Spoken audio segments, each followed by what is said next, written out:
What is up, my fellow gamers? Gacha games. Not quite a genre of games on its own, as many different games of different genres can be classified as gacha games, as we will see today. Though, while not a genre by definition, it certainly is a label that is recognizable and imparts unique traits to the games branded with it.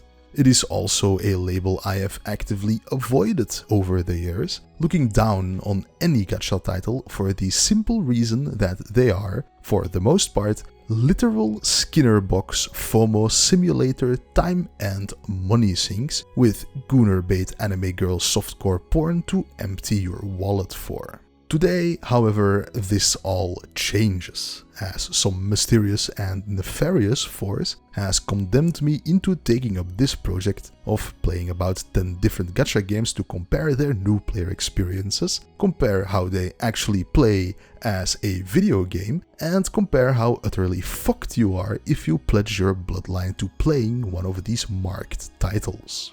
That was the original goal from the outset, at least. Times change, however, and as we will see in today's video, my opinions on gacha games have definitely evolved during my time playing some of the biggest and most well-known titles in the gacha space. I initially set out to play each of these games for about 10 hours, which I felt would be more than generous to generate a first impression. The games I liked, I ended up playing a lot more, and the games I didn't like, I ended up playing a lot less. I do feel like I have given every game here today a relatively fair shake, though I'm sure some of you may disagree.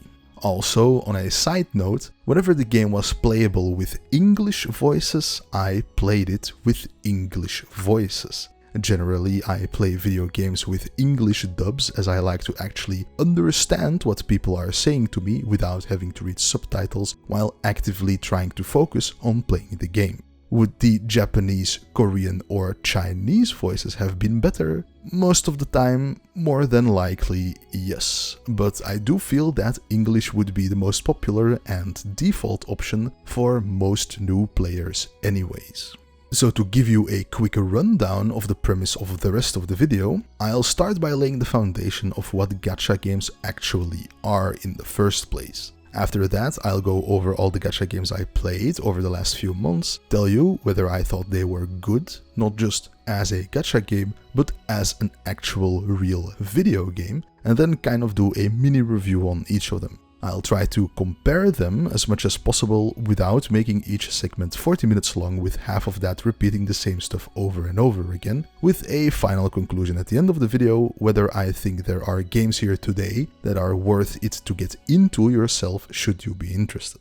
Some of these games I couldn't play legally because of local lootbox laws, by the way, but I'll mention each case as we come to them and how I overcame that issue should you run into a similar problem. So the games on the docket today are, in order of appearance, the Hoyoverse trio, that is Genshin Impact, Honkai Star Rail and Zenless Zone Zero. Limbus Company, to take a little break from the Hoyo games, Wuthering Waves, to go back to the Hoyo games, Goddess of Victory NIKKE, to get our goon on, Brown Dust 2, to get our goon on even more, Girls Frontline 2, to edge off the gooning session, Musume Pretty Derby, to put some cuteness and color back in, and lastly, Blue Archive, Arknights, Reverse 1999 and Raid Shadow Legends, as more honorable mentions at the end. I hope this video will be able to give you at least some insight into the world of gacha gaming as someone who hasn't taken the plunge yet yourself, or give you some insight into how the world of gacha gaming feels to someone who has been testing the waters as someone who is already deep within the trenches. So before we actually get to the actual games, I will start off the video proper with a bit of an overview of similarities that the vast majority of gacha games share. While a gacha game doesn't describe the actual gameplay itself, it does describe at least part of its gameplay systems, namely that at least part of it is determined by a gacha system, or as we may know it better in the West, a loot box system. If you are a true gacha head, I doubt this section of the video will reveal any new information or insights to you, so feel free to skip ahead to the individual game sections. I just thought it might be a good idea to front-load some terms and mechanics and information, so I don't have to repeat myself, and so that you aren't lost as a viewer who doesn't know anything about gacha games. Gacha games, to me, feel like solo live service games. Solo in the sense that there's no real co-op or multiplayer in these games, like you would expect of something like Call of Duty, Fortnite or World of Warcraft, aside from the one-off PvP mode or collaborative boss battle here and there. Aside from, I think, maybe Genshin Impact having actual full co-op capability. In any case, the live service part is of course tied to the whole gacha pulling stuff, but also to the constant stream of limited time events and whatnot, with there also being daily and weekly objectives to complete, like you have in any other live service title. They are also live service games in the spirit of absolutely hogging all of your free time, or at least attempting to do so. I played a bit more than 10 of these gacha games for the duration of this project, a lot of them simultaneously, and it is simply impossible to keep up with all the daily stuff for more than maybe 2 or 3 gacha games at the maximum if you have a job. If you are a NEET, however, and are willing to devote all of your waking hours to playing gacha games, you can keep up with as many as you like, of course. But for a normal person, you gotta pick your battles here. So to state the obvious, all gacha games have a gacha mechanic in them.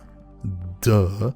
How important that gacha mechanic is and how varied they are depends largely on a game-by-game basis, but there are general similarities. The main gacha pull system always costs an in-game currency to pull. This semi-premium currency is given to you fairly generously at the start by just playing the game, going through the story and such, with some free gacha pulls usually being present at the start of the game as well, all in service of getting you used to and hooked to the pulling system in the first place. The main thing you pull for in this gacha system are characters, available in different rarities, with of course the rarest ones being the most interesting, both visually and mechanically, and are usually the most powerful ones as well. These gacha systems usually do have a pity system to help you out, or to keep you into the gacha system through the sunk cost fallacy, if you want to be cynical about it. Do a 10 pull, that is pulling 10 times at once, and you are guaranteed at least one medium rarity character, which, depending on the game, can still be a decent pull. Pull 100 or 200 times and you'll be guaranteed a high rarity character, or even be able to select which high rarity character you want from the starter banner, for example. A banner here is the term used for each separate pool to pull from. There's the standard banner, that's available all of the time, but there's also almost always a special limited time banner that focuses on a new character. This new character will then have a higher drop rate among all of the high rarity characters you can pull, but you'll still have to pull a high rarity character to begin with, of course. So far, so good, right? Well, at the start of playing a gacha game, yes. There's always a lot of beginner advantages, like getting 10 free pulls after reaching level 10, level 15, level 20, or beginner missions that reward a lot of currency, or just an outright beginner 5-star character to get you started. Eventually, though, these beginner bonuses will start to run out, at which point you won't be able to earn as much pulls or currency by just playing the game. This does sound counterintuitive, right? You play the game more, but get less rewards. Well, in a regular game this would be strange, yes, but not in the case where the stuff you get as rewards for playing the game is the same stuff the game is trying to sell you for real money. But no big deal, you just save up, right? A 10 pull every week instead of every other day. But then the FOMO events start to become a bigger deal. How will you be able to pull the cool, sexy new banner character in the 2 weeks it's up if you can only do 20 pulls and don't get lucky while the banner is still here? While this sexy new character is absolute top tier as well. Though even if you do get lucky enough and obtain the FOMO character within the time window, you still aren't out of the woods yet. There could be time-limited unique skins to buy, event-related passes to buy, and, more often than not, duplicates that need to be pulled. Duplicates in gacha games vary wildly in how powerful they are. Limbus Company doesn't have a duplicate system at all. For example, NIKKE's dupe system just gives you a relatively small stat boost, while Brown Dust 2 outright triples the damage of the character's skills at max dupe level. So if you are playing a gacha game where dupes are powerful, that means you have to pull that limited time character multiple times for them to even be able to start approaching their maximum power level. This is something that is downright impossible for a free-to-player unless you have insane luck. Even if you do spend money to buy more pulls, there is still no guarantee, and I'm fairly sure that it is the pursuit of these fully duped FOMO characters that makes people wail out so much. Especially if there's a form of PvP or competition between players, and if those limited characters in the events are genuinely better than the non-limited characters you can pull or fill very specific niches. And of course, if you care about winning in PvP in the first place. These time-limited events vary from game to game, of course. NIKKE seems to have constant events going on, even multiple ones overlapping, all to keep you logging in each and every day, and spend a lot of money on the passes as well, of course. Same with the Hoyo type games always having something going on. Thankfully, there's usually a support system in these games, where you can loan a character from a friend or a guild member to try them out for yourself first. Or there could just be a character trial for the character where you can play them in a combat simulation to see if you actually like how they feel to play before you drop a crisp $100 on some extra pulls to try and get her, just because she has thick thighs and bountiful breasts. So that's the character gacha system in a nutshell. Many gachas also have equipment gacha on top of the character gacha, be it weapons or other equipment that boosts the individual characters, and these also usually come with their own banners, FOMO stuff, and even duplicate power depending on the game. Another aspect to most gacha games is characters being of a certain class or element, which makes them weaker or stronger in certain situations and against certain enemies, of course. On top of that, your characters need to be leveled up, right? Well, in most gacha games, actually defeating enemies or completing quests grants you a pittance of experience, if even that. You are instead expected to spend leveling items and usually some filler currency to level your characters up.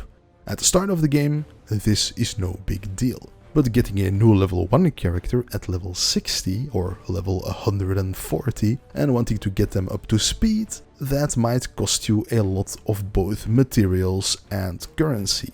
But fret not, you can just buy this bundle containing some leveling items. It's even 40% off right now, so go ahead.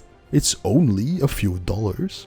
The same goes for any daily energy cap on your activities, like in Limbus or the Hoyo games. These are soft caps on specific activities in-game and are also easily replenishable with a small currency or real money donation.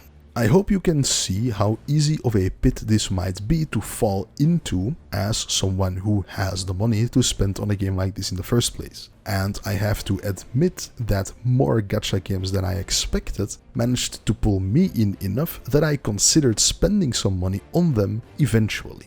But once you do fall into that trap of convincing yourself you need to go for the maxed out event banner every single time, you will need to spend thousands of dollars eventually. That is just on pulls, by the way. There's a lot of other stuff you can buy in the real money stores, like skins for characters and for equipment, and usually a wide variety of in-game resources you need to level up your characters, rank up your characters, and practically anything you can think of.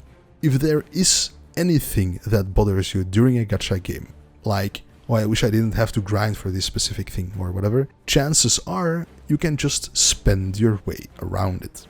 So aside from all of these foundational traits, gacha games can be just as diverse as any other non-gacha game can be. It is only really limited and characterized by the fact that there is a gacha system in it that determines which characters are at your disposal through sheer randomness. A lot of the games here today could just as easily be simple buy-to-play games with the gacha system replaced with a more traditional character unlock system where you just play the game without spending any money. Though even then, those types of games manage to lock characters behind microtransactions and DLC anyways, so yeah, maybe gacha games aren't even that bad after all in the big picture. Every gacha game here today is completely free to play with no actual content locked behind having to spend money, as far as I'm aware at least. You can finish all of these games in their entirety without ever needing to spend a single cent on them.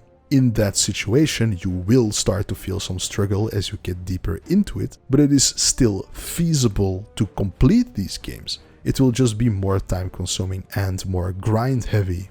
The fact that these gacha games are all free to play is a huge point in their favor, of course, and the amount of actual fun content to be had here is actually quite substantial, especially if you are someone who has more free time than money to spend on games.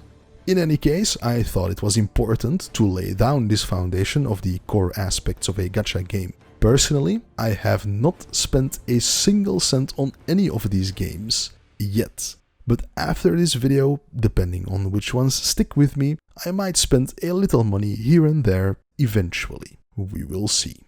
Apologies for that lengthy intro, but I had good reason for it. We were actually waiting on the Hoyo games to finish updating. While the Hoyo game trifecta might have less in common as games than you might think, the one trait they all share is that they take fucking ages to update. Like, genuinely, for a single update for Zenless Zone Zero, it took me an hour and a half just to install. I fucking hate Hoyo games. This honestly makes playing these games so much less of a thing to look forward to for me. Imagine you come home after a hard day of work, you make dinner, you eat, whatever. It's 8 PM. Time to spend the rest of the evening playing your favorite gacha game on PC because you can't or don't want to play it on your phone. And it takes the entire evening to update. I would end it right there. I wrote half this damn script in a loading screen. Are these not also mobile games? Do the mobile gamers just have to wait an entire week for their update to install? What the fuck is going on here? Anyways, ladies and gentlemen, time for our first video game of the evening, Genshin Impact. Genshin Impact was the first gacha game on the list I actually played, for better or for worse. I think everyone watching this video knows about Genshin Impact, as it is kind of the poster child when it comes to gacha games in general. For me, the most exposure I had to Genshin was some streamers dipping their toes into it, as well as the copious amount of adult fan art, of course. In Genshin Impact, then, you play as one of these angelic twins, who, in the story intro, get defeated by some dark goddess or whatever, with the one you pick as your player character being cast down and stranded into this world without any of their angelic powers. They meet Paimon, who serves as your guide, kind of, and purely by virtue of being who you are and meeting who you meet, you become invaluable to the people of this world in saving them from evildoers and calamities. As you are, of course, a unique, special entity capable of wielding more than one elemental power, as opposed to all the normies who can't switch between those elemental powers like you can. So nothing new under the sun here, story-wise at least, but there were parts I did like, as well as parts I didn't like as much. In general, the main vibe I got, story-wise, was that it was all around quite generic. So I won't go into any real story detail, because I simply don't think there's much to say about the story details. I finished Act 1, I wasn't really impressed with it, that's about it. One major story-related issue I had, though, was the dialogue.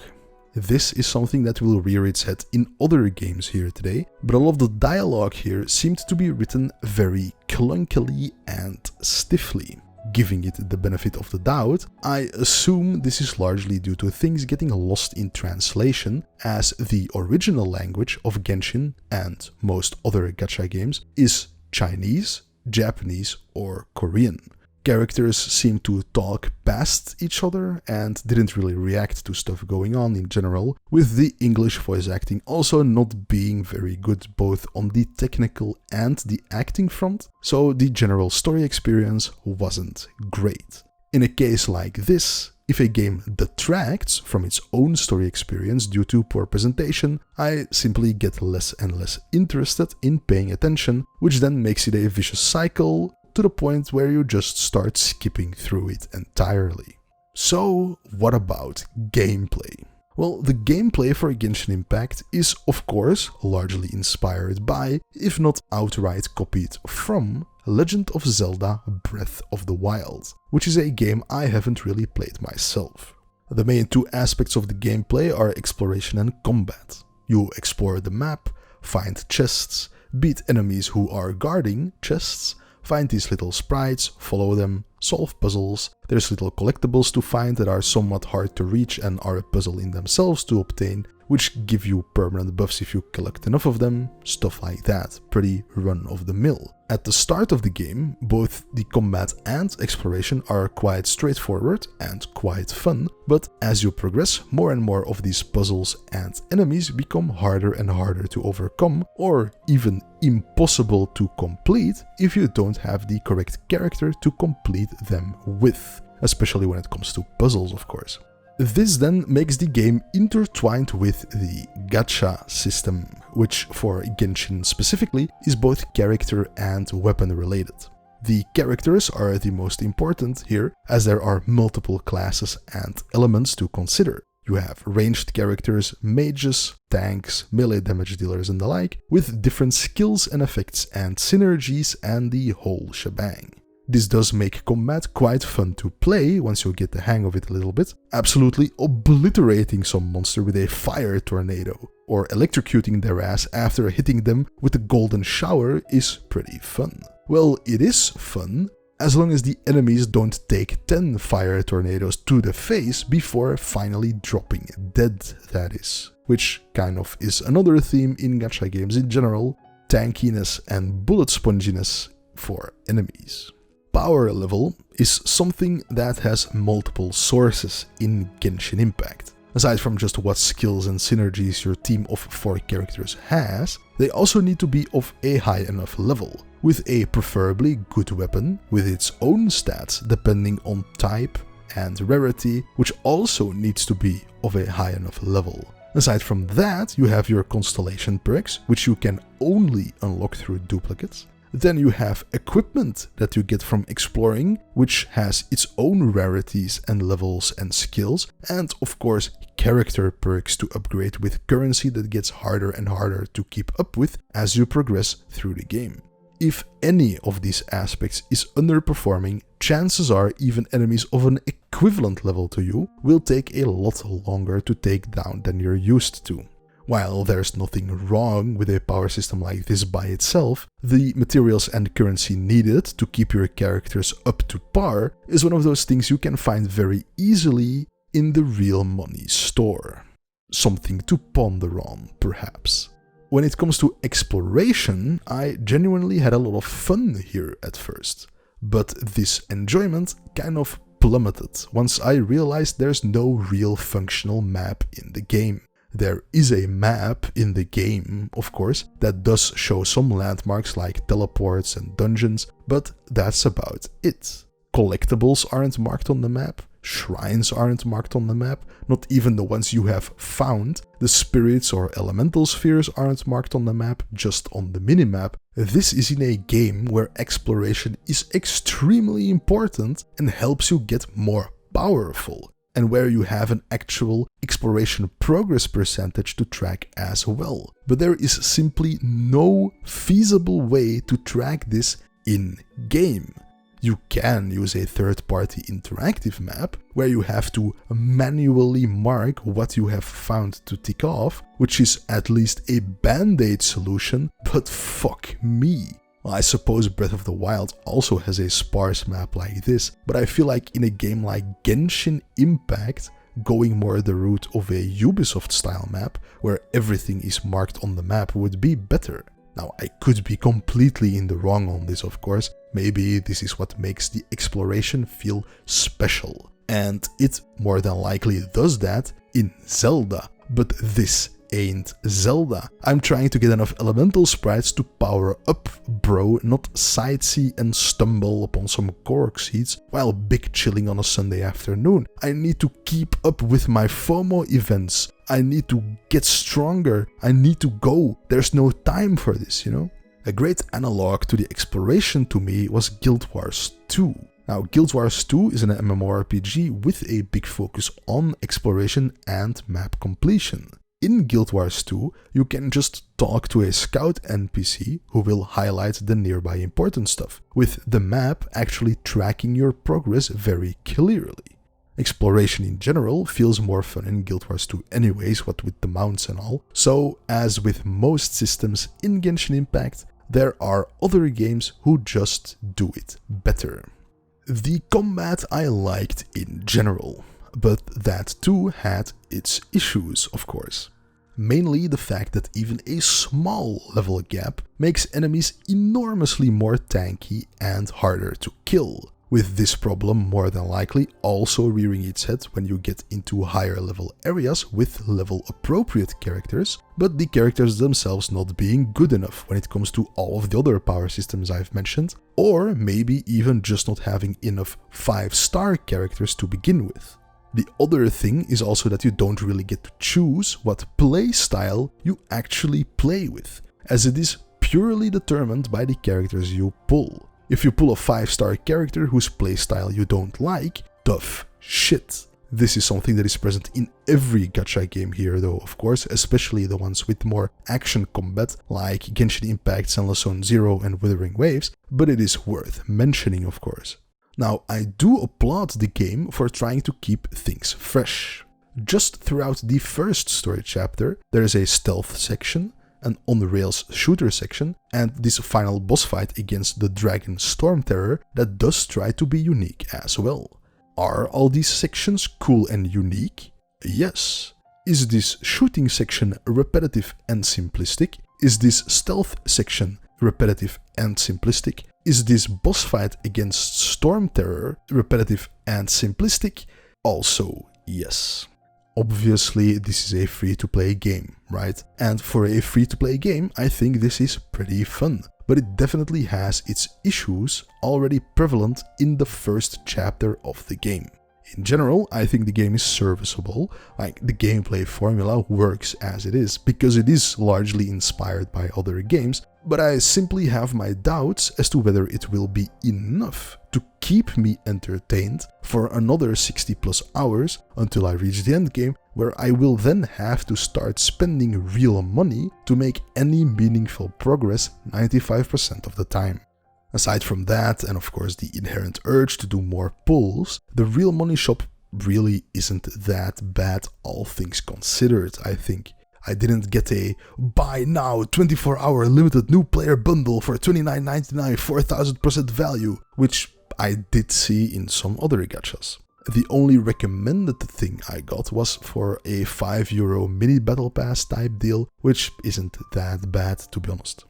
In general, Genshin Impact felt okay to me when I first started playing it. It just lacked some impact. We do have to keep in mind that all of these games are free to play again, and for a free to play game I would say it is quite decent with a lot of stuff to do in it, if the gameplay itself appeals to you. However, After I played some more gacha games and went back to Genshin later on to recalibrate, so to speak, I came to the realization that Genshin Impact lacks a lot of stuff that other gachas do have. Menus are a lot cleaner and easier to navigate in Honkai Star Rail or Zenless Zone Zero or Wuthering Waves or even NIKKE. Production value is higher in most of them as well. Gameplay in general feels more fun in Wuthering Waves. The story is infinitely more interesting in Limbus Company, etc. While it is undeniable that Genshin Impact paved the path for many other titles in the gacha space, I do feel like its age is showing both in its quality and its design philosophy, and I don't think I will play it again after this video. I will still beat my meat to the thick Minotaur girl and other characters that tickle my Gunnar pickle, of course. On Rule 34, Genshin Impact has almost 200,000 entries, which is genuinely insane. Though these days these Rule 34 numbers are bloated by AI slop, so aren't really that relevant anymore anyways.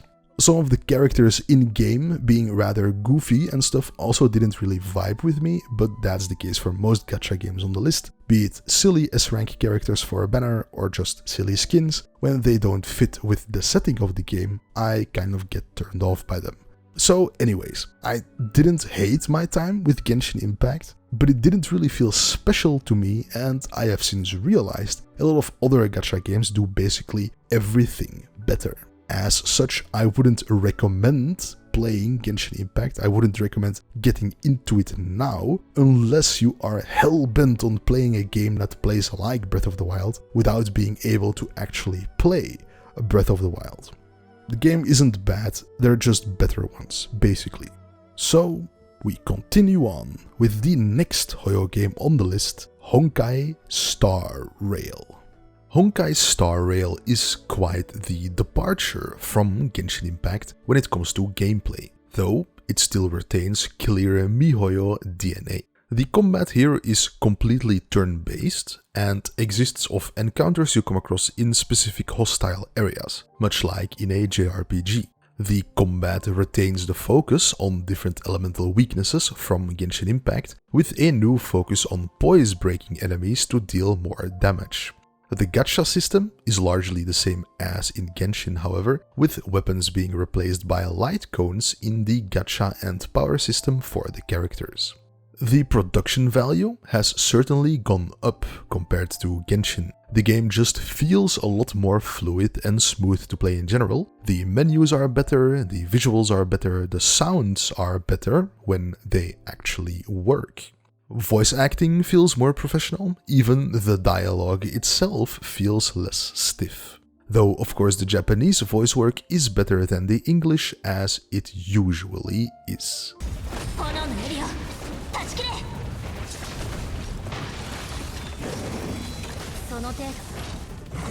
Story-wise then, the hook here is more interesting to me than the one in Genshin. Instead of being set in a fantasy world, you are thrown into more of a science fantasy world, being born from some artifact called the Cancer of the Stars, which serves well as a mystery hook to get you engaged, with some fairly interesting characters and especially an interesting setting to go through.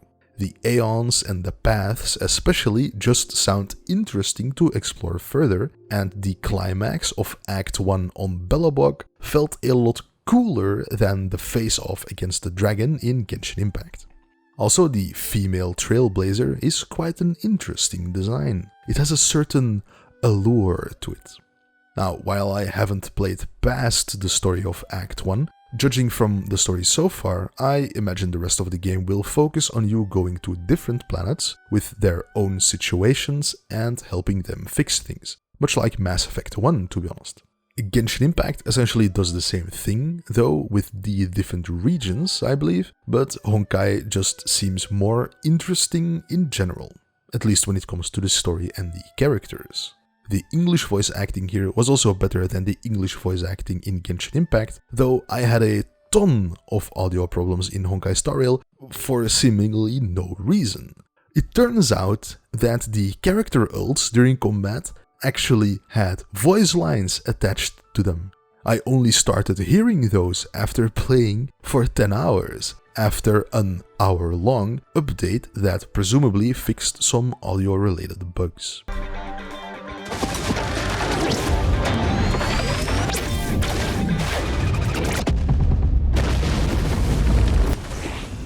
Humanity never conceals its desire to control the heavens, and I'm no exception. When it comes to difficulty in Honkai Star Rail, much like in Genshin Impact, it's largely numbers based. Oh, your team isn't high level enough? Sucks to suck. No way you can beat these enemies even if you tried. Genshin does at least have action combat, which means you can rely on skill to overcome enemies that are too strong for your current power level. They will just take a while longer to overcome. However, taking a while is the default for combat encounters in Honkai, and you can't skill your way out of an overly challenging encounter. At the start of the game, I was enamored because of, oh, new game, cool visuals, interesting setting, stuff like that. I never really played turn-based JRPG-likes like this, though I'm sure that this isn't technically a JRPG if you ask the JRPG nerds. So I didn't really feel the length of the combat at the start of the game. However, once you start facing off against bosses or mini-bosses or have multiple waves of enemies that each take 2 or 3 breaks and 4 or 5 ults to actually defeat, then it just feels like you're wasting your time. Skill doesn't really factor in here anyways. I'm sure that if you fight these battles manually, you might be a few % more efficient by setting up big hits and breaks better, but in the end, it's probably a better idea to just put it on auto combat and ×2 speed. After all, if you lose, it just means your team isn't leveled up enough, or their light cones suck or are underleveled, or their keepsakes suck or are underleveled, or you don't have a powerful character of the right element to exploit the enemy's weaknesses with. It never felt to me like I lost a fight because I didn't have the skill, even if I did fight them completely manual. The introduction of the auto combat system here at least makes it feel like I'm not completely wasting my time, as you can just watch something on YouTube on your second monitor or whatever. This also goes for all gachas today with an auto combat feature, to be honest. So the game being more reliant on characters instead of skill also makes it feel like the gacha system is more important in general, for the simple reason that a powerful character makes more difference by itself. In general, the game felt fairly generous with its pulls though, and I believe I got a 5-star character at the start for free anyways, but still, the more important a good character is, the more you will be tempted to pay for pulls. It's just that simple. Upgrading your power level has multiple avenues here, of course, just like you did in Genshin. There's character level, skill level, dupe level, light cone type, light cone level, light cone dupe level, artifacts equipped, and artifacts level. Another thing I didn't really like in Honkai is the silliness. This is a trap that Gacha Games and just other games with similar monetization systems seem to fall into regularly. Look at modern Call of Duty skins, for example. In Honkai Star Rail, there seem to be characters here and there whose ult is just like a joke. I remember a character in some trial or tutorial that summoned the big chicken to sit on the enemy, or something along those lines, which to me isn't really funny and just clashes with the general vibe of the game. I get that they want and need to add some sillier characters from time to time, but it's not something I like personally.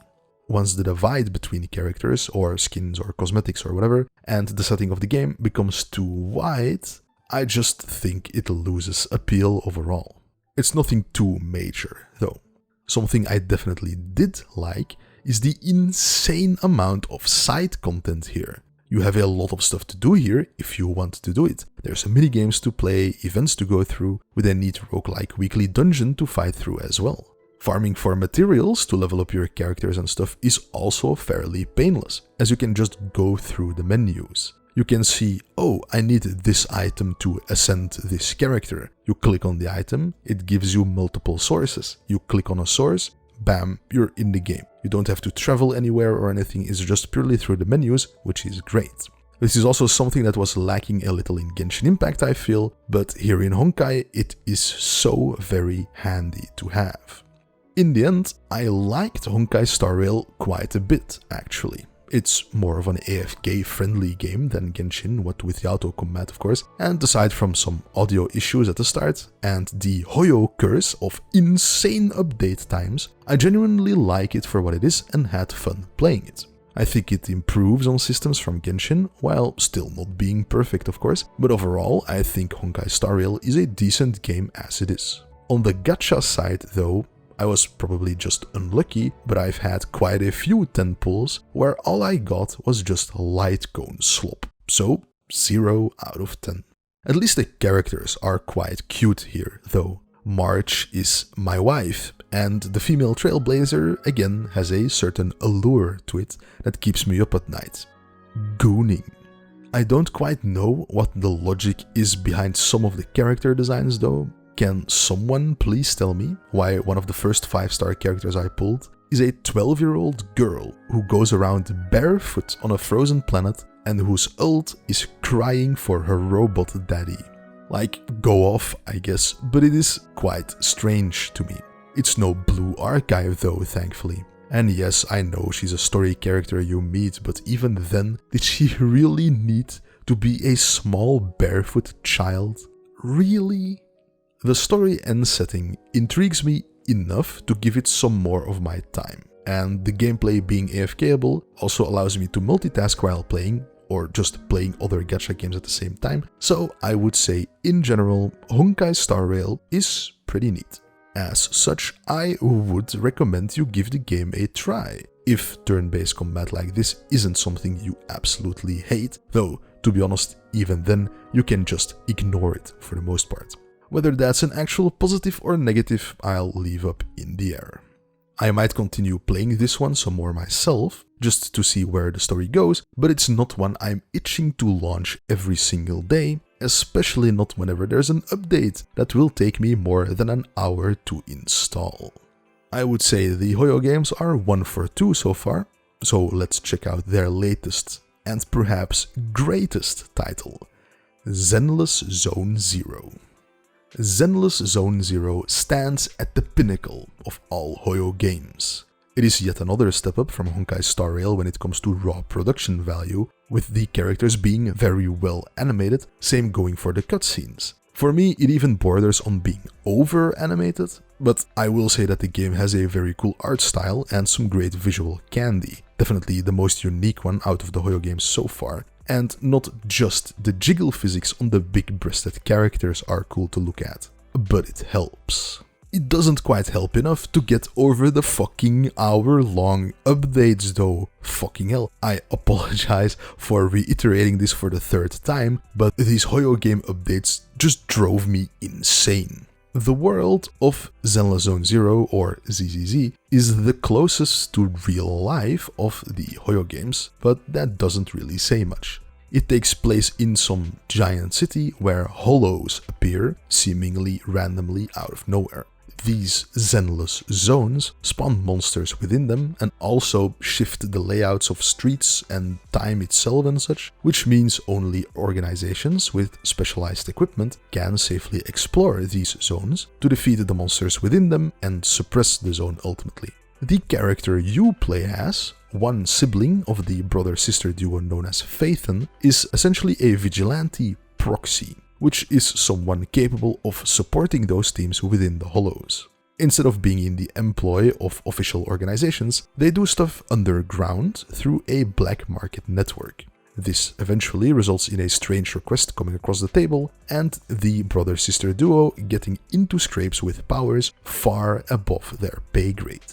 This might sound quite vague, but that's because it honestly is quite vague. I don't really know what's going on. I mean, sure, you get this AI that is special because it can navigate the zones, I think, and then Nekomata has some backstory, I guess. Then you get hired as a consultant on the Zenless Zone Zero to explore it, but it's a weekly dungeon type activity where you then get different characters than the one you actually have, with its own power system and such, but I didn't really get it. I may simply be stupid, but I just had a hard time grasping the essence here. I can follow along just fine, but my mind went more into the hows and whys that don't get explained. Though maybe farther along the story, this changes. Questions like, why is this city even here if all these hollows keep popping up? Is this something that started recently? Maybe some experiment gone wrong? Are they aliens invading this world? Like, where is the world building? I'm sure part of this is kept mysterious on purpose, but I would have liked a little bit more to go on at the start, I guess. Gameplay-wise, ZZZ was the most fun Hoyo game by a mile. It takes parts of both Genshin and Honkai, and it really feels like the best of both worlds. The game consists of two parts, the walking around semi-exploring the city blocks you unlock over time, where you have little side quests and talk to NPCs and whatnot, and the actual combat parts, which are mission or level based. The combat is fun, with a focus on dodging and parrying and counterattacking, as well as the classic elemental weaknesses and synergies between characters. The added production value into the visuals here really carries the combat as well, with some ult moves of the characters being genuinely impressive to see over and over, like the Samurai Fox Girl one, for example. The combat system itself is quite simple, just attack and dodge, but the complexity is present here on the unique moves each character has. As such, I highly recommend going through the character-specific training missions, as they actually explain how to play these characters. But the game is actually quite simple overall. You have a main quest to follow that has its combat levels every now and then, and cutscenes to go through, and then side quests that basically have the same. Sometimes you explore a bit in the city, sometimes you do some combat or go play one of the dozens of minigames in the arcade. Even the gacha pulling system is straightforward. No weapons to pull, just characters and their special equipment. W engines here instead of light cones. There's not even any relics or artifacts to equip either, just those W engines to pull.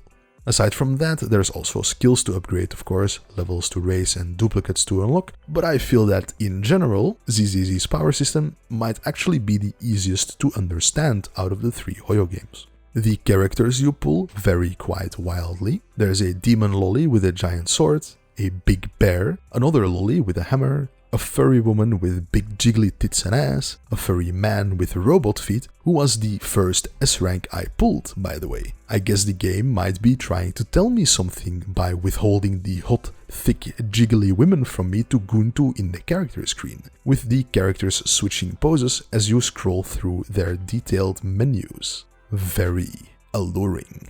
I am getting a boner. Cute cat girls, thick jiggly girls, little children, men. This game really has it all. Belle beach outfit, my beloved. Even in the story, there's some gooner-like stuff. I got here in my notes. Nekomata sex noises, uog. Nekomata feet sexy ult, uah. Nekomata, my beloved. With this comic panel being very heavy on the cat feet, All fine by me, of course. Nicole is my wife anyways, and I will not get seduced by simple cat feet. While I do think that Zenless Zone Zero is the best Hoyo game overall, Nicole's boob mole is better on its own than half of Genshin Impact, for example, but there's still some stuff I disliked. Once again, I had a bunch of audio issues. This has to be somehow related to the extremely lengthy update timers here, right? Some type of installing or file checking that the Hoyo games do that somehow fuck it up for me, somehow. I'm not a big fan of the bang boos. These are just minions, but little robot guys. This and some of the more whimsical over animation is again one of those things I just don't vibe with. Though in ZZZ it felt better than in Honkai at least, as the overall vibe in ZZZ is a bit more playful. On a semi-related note, the promotional stuff is pretty cool, as I think the first time Zenless Zone Zero ever appeared in my sphere of awareness was when the Burnis promo video dropped, which was pretty gas fire flames, if you ask me. But aside from some minor annoyances like that here and there, and the insane amount of menus there are to navigate through, Zenless Zone Zero is, in my opinion, a genuinely fun game to play. It is clear to me that the money that Hoyo Games are making is actually getting reinvested into the development of these titles, which is great and is what it should be like. I actually don't have much more to say than this, I think. It's a perfectly serviceable, fun game with a gacha mechanic in it, that's about it. So, now that we have seen what all 3 Hoyo games looked like, a quick little recap may be in order. I didn't really like Genshin Impact all that much. I think it's starting to show its age, and it just didn't feel very user-friendly overall either. I liked Honkai Star Rail more, and the fact it is so easily semi-AFKable makes it a great game to play while doing something else. Zenless Zone Zero then feels like it takes the best of both and makes it its own. There's an absolute truckload of content in all 3 games, of course, but if I am going to be playing any Hoyo games after this video, it's definitely not going to be Genshin Impact. Honkai and Zenless Zone Zero get the pass. And now that we have finally managed to slog through the Hoyo games to get a feel for what gacha games are actually like, let us now take a look at one of the more unique titles on the list today, Limbus Company. Limbus Company is a gacha game truly in the simplest sense of the word. It has characters you pull and very rare special moves, but that's it. When it comes to aggressive monetization or limited deal pop-ups, there really isn't anything of the sort to be found here. I recently tried to find the Real Money store to check how much a premium battle pass would be, and I even struggled to find it in the first place, which is definitely a positive in my book. No daily free 10 currency every day in the store or anything. Anyways, Limbus Company is a gacha game set in the same universe as Lobotomy Corporation and Library of Ruina, functioning as somewhat of a detached sequel, I think, but I haven't played LobCorp or Ruina yet, so I don't know for sure. The universe of Limbus is one that is heavily inspired by the SCP universe you may have heard about. A very quick recap in case you haven't. The SCP universe essentially takes place in our own world, where a very wide variety of unique, usually immortal, supernatural entities exist, who are secured and contained to protect the general populace, who is entirely unaware of their existence. A shadow organization does all the managing of these creatures, and the rest of the setting varies wildly depending on what you consider canon. The Limbusverse, or I guess it's the Project Moonverse, is highly inspired by SCP in that there are also a myriad of supernatural creatures in this world. Among them are abnormalities, who are all of them immortal. They are unkillable but can be suppressed, after which they will revert to an egg where their form matures. The main difference between SCP and Limbus is that in Limbus, the existence of these creatures is a lot more out in the open, with the main location of the setting, the city, consisting of several districts controlled by megacorporations who each have their own singularity, which is a unique and extremely powerful technology derived from the supernatural forces that permeate this world, with the abnormalities themselves being born out of the singularity of L-Corp, if I understand it correctly. This results in a lot of fucked up shit going on here, with just the ending of the first chapter of the story leaving me stunned and agape as to how it actually ended.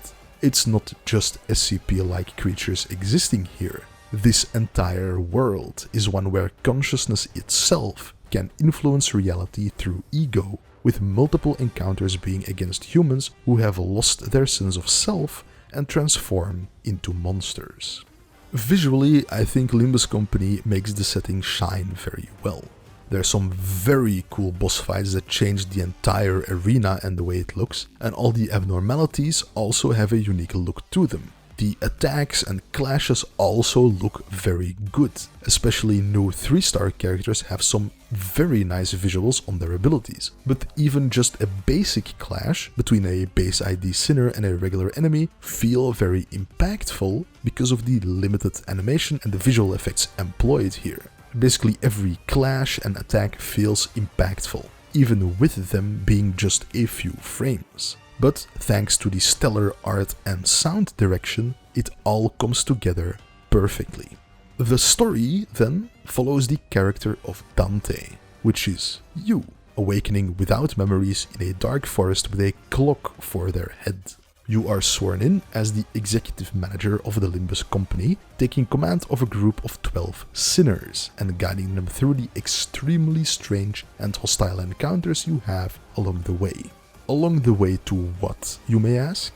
Well, your guide, Vergilius, doesn't say too much, but the short-term goal is obtaining golden bows, which are some sort of very powerful artifact left behind by the Lobotomy Corporation of the previous game as it went defunct, so to speak. These sinners are all characters based on literary characters from our own world.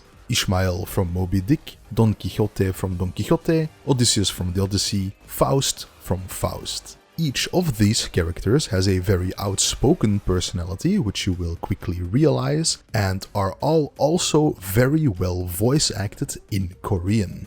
Aside from that, also the music in the game in general is absolutely stellar, with the final fight in each canto having its own unique theme song that never fails to impress. The story in general is also somewhat based on Dante's Inferno, obviously. If that wasn't clear by your own character being called Dante and you basically going through a lot of circles of hell, your guide being called Virgil makes it crystal clear. Though your journey and the journey of the different characters is all very unique, with some cool twists, turns and reinterpretations that I found very interesting. Each story chapter, or canto as they are called, is dedicated to a single sinner, and them coming to terms with and overcoming their past and the demons within it. They each have very personal reasons and goals that convinced them to sign up for this adventure in the first place. Considering they actually die pretty regularly, with your clock being the only thing that can bring them back to life, their personal reasons for this must be very powerful indeed. It is a very cool way of handling the character building and evolution of a cast of characters this big, and I definitely enjoyed it. All of the sinners are a real riot to behold, and their story conclusions are all quite cathartic, with each canto feeling better than the last. There's 8 cantos in total so far, so another 4 are bound to come in the future with seasonal updates, which is the way they've been doing it since launch. The world here in general was so interesting to me that I actually picked up Library of Ruina, which lies chronologically between Limbus Company and Lobotomy Corporation if I'm not mistaken, and after priming myself on the stuff that went down in Lobotomy Corporation by watching some YouTube videos, I'm excited to dive further into this world eventually. Gameplay-wise then, the game is actually quite simple. Before combat, you pick what sinner identities to field and which egos to equip. In combat, you simply pick what skill each sinner uses each turn. These skills vary from identity to identity, with each skill having a colored sin affinity and a specific damage type. Obviously, this means there are enemies that are weak and resistant to both specific sin types and specific damage types. Aside from those, there's also passive abilities to trigger and those equipped egos to use, usually in more dire situations. These ego awakenings are very well animated ultimate moves, and they are always a joy to behold. There even are corroded ego awakenings, which only fire when your sinner loses their mind, and usually wipes half of your own team out with it. Very cool. These skills vary in power based on their coins. Each skill has an amount of coins of a certain power tied to it, with every clash or attack needing those coins to be flipped. If they land on heads, they raise the skill's power, if not, then they don't. For the most part, sometimes it's the other way around. This goes for enemies as well, which means that winning a clash and dealing damage has quite a large amount of RNG tied to it.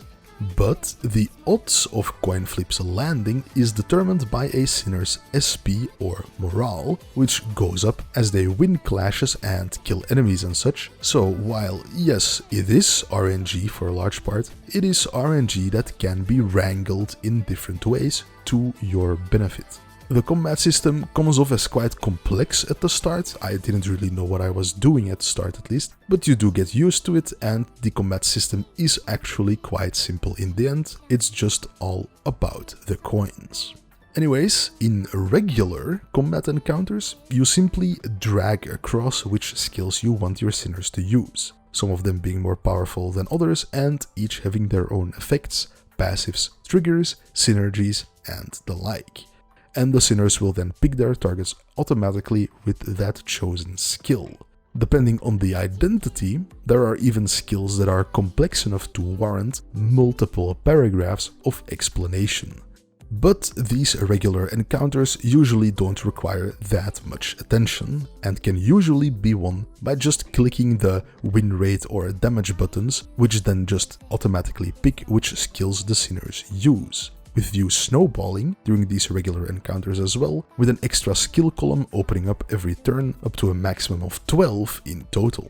Focused encounters, however, are a completely different beast. While regular encounters usually sees you fighting humans or run-of-the-mill creatures, focused encounters sees you fighting abnormalities, or other creatures that are much more powerful and threatening than the chaff you mow through in regular encounters.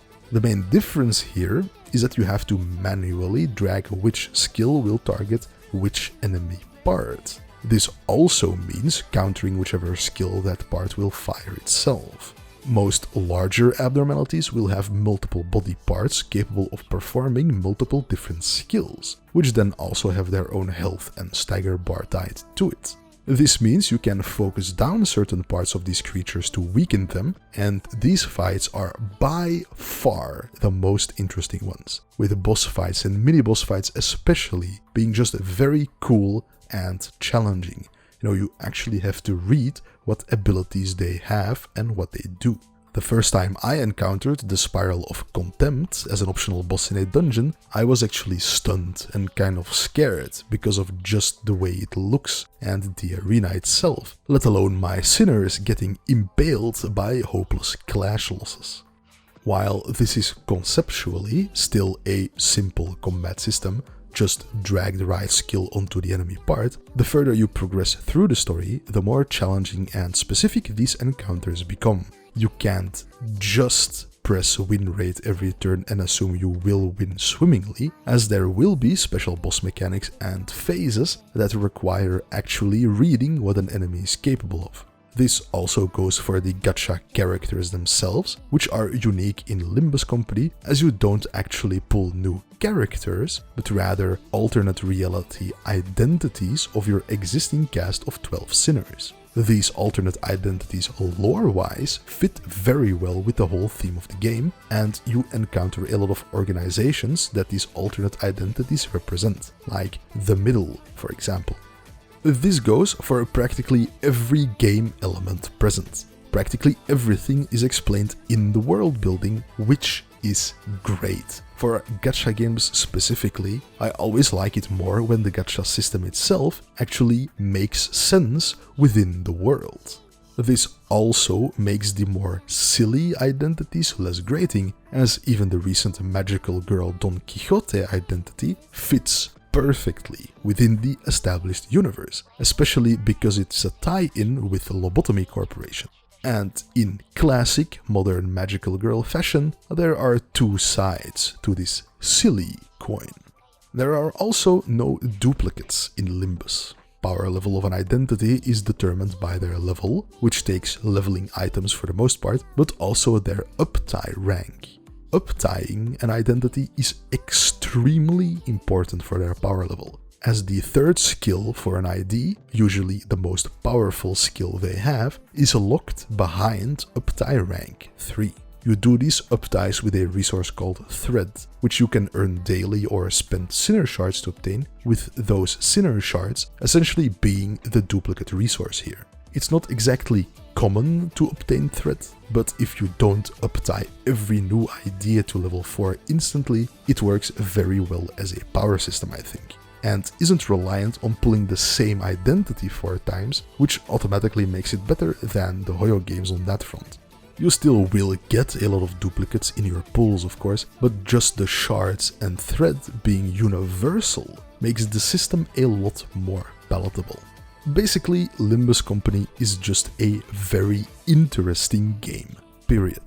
While the game does get harder as you progress through the story, when it comes to difficulty in general, the game doesn't have an insane wall or curve up until maybe the end of Kanto 4 and 5. I'm currently halfway through Kanto 6, and it was at the end of Kanto 5 where I had to spend the most leveling items and actually take a look at my team and think whether they synergized well or not. You know, actually putting a good build together and stuff for the first time since starting the game, really. Limbus Company was probably the most interesting gacha game I played out of the entire collection here today. It has a fairly unique combat system with a surprising amount of depth. Its gacha mechanics are fairly generous, and you can buy every character with shards down the line anyways. FOMO is limited to just the Walpurgisnacht event, which comes back every so often, at which point you can still buy the previous Walpurgisnacht IDs and egos anyways. So eventually you will be able to just obtain everything the game has to offer. The only real issue I have with Limbus Company is that towards the later chapters, it just gets harder to progress. Both because of the energy costs per encounter, putting a daily cap on how much progress you can actually make, and the leveling item requirements to keep up, which is largely to tempt you with the premium battle pass and leveling packs for real money, which is fine, but it can drag down the experience eventually. Especially if you're in a part of the story you really want to see what's happening next, but your energy is low and your identities are 5 levels too low. Okay, now I wasn't trying to have this video just be a gushing session on Limbus Company, but it is genuinely a very cool and interesting game, and I am 100% continuing with this one. It's also quite AFK friendly as well, so it's perfect to boot up and just go through some daily combat stuff and such with bursts of story activity, so it's peak. Go check it out. Wuthering Waves is a true return to form for the Hoyoverse. I don't know why they didn't just call it Genshin Impact 2, but I imagine it's because, wait a minute, this isn't even a game made by MiHoYo Games. What the hell? Wuthering Waves feels like a more China-inspired spiritual successor to Genshin Impact. The game is clearly heavily inspired by Genshin, which isn't a bad thing at all, because it improves on nearly every aspect of the game. It looks better, it plays better, and if I had the Japanese, Chinese or Korean voices on, I would probably be able to say it sounds better as well. But the English voices, they don't do the game any favors. Right? Jinzhou sits between the Desert Highland and the Northful Barrens. It's a border city and a fortress. It's very crucial to the safety of Huanglong. It feels like every line of dialogue used here was just the first take. Every single time. I think it might just be the lack of any real voice direction perhaps, with some characters sounding a lot better than others for no particular reason, which usually means it's just the more experienced voice actors being better on their own, and there just not being any voice direction for the voice actors in general, I think. This also goes, once again, hand in hand with a relatively stilted dialogue, and I think the story as a whole just isn't that amazingly interesting initially. There's still some mystery and stuff here at the start to provide a hook, of course, but the first chapter just didn't really do it for me, didn't feel very interesting. Yes, even with Scar showing up, I still wasn't a fan of it overall. The setting as a whole is cool though, a semi-magical, semi-sci-fi post-apocalyptic world, where monsters known as tacit discords started appearing a long time ago, felling the great civilizations of the time, and against which humanity has been battling ever since. The character you play as, Rover, is some sort of chosen one and probably some reincarnation of an ancient god or war hero or something along those lines, basically being sent here by another god to help out humanity on this world. So nothing too special here, though I do like how the theme of sound waves permeates everything, from the magical abilities characters have to the very nature of the tacit discords themselves. The pacing in general felt pretty slow as well, a lot of talking to NPCs, meeting characters, proving yourself, uncovering secrets and the like. No big deal if you just skip this stuff, I think, but I felt like the pacing could be better. Gameplay then is essentially the same as Genshin Impact. There is a large focus on exploration and combat, with collectibles to be found and puzzles to be solved in the open world. These puzzles don't seem to rely on any character type to solve, just figuring out stuff for yourself and looking around the environment and stuff, which is nice and makes exploring more accessible than it is in Genshin Impact, I suppose. You're also a lot more mobile than in Genshin, with actual wall running and air dashes and the like, even getting a grappling hook later down the line as well. The exploration does also have the same issue as Genshin Impact when it comes to the map, however, with some landmarks being marked like boss fights and tacit fields, you know, the important stuff, but there's no real way to see where you have been exactly and which collectibles you have already obtained. The combat is also similar to Genshin, with some Zenless Zone Zero inspiration to be found here as well. You have a team of 3 characters, each with their own abilities and playstyle, of course, you already know what's going on here. You dodge enemy attacks, counter-attack them with your abilities to break their posture gauge, which then leaves them open for some free big hits. The cool thing is, as you fight with a character, you build up a meter. When this meter is full, if you switch to another character, you'll perform an outro move, and the new character will perform an intro move, which is a little similar to how ZZZ does it. This feels very good in combat, and with each character having quite a unique and outspoken moveset, means combat stays very fresh overall. You also have a special move per character where you can invoke the power of a previously slain enemy. These echoes are also all very unique and can be quite powerful. This power system in general is actually a lot of fun. Killing enemies has a chance for them to drop their echo, which you can then absorb. These range in rarity and strength even per enemy type, and when equipped, provide passive bonuses, as well as the main one giving you an active ability unique per enemy type. This is also what replaces the artifact equipment stuff from Genshin and Honkai, so the way you actually increase your passive power is just by killing enemies and absorbing their soul, which is quite cool, I think. Aside from that, there's also weapons to pull in the gacha mechanic to equip and level, as well as the duplicates for both weapons and characters. Though for the characters, the duplicate power increase seems to be relatively minor from what I could tell. There is also a skill tree to upgrade, which just increases passive power boosts and adds new effects to skills. Pretty run-of-the-mill stuff at this point. The cool thing is, though, you can see very clearly what you need to do to improve your power. And with usually 1 or 2 clicks, you can teleport to the best source of whatever materials you may lack.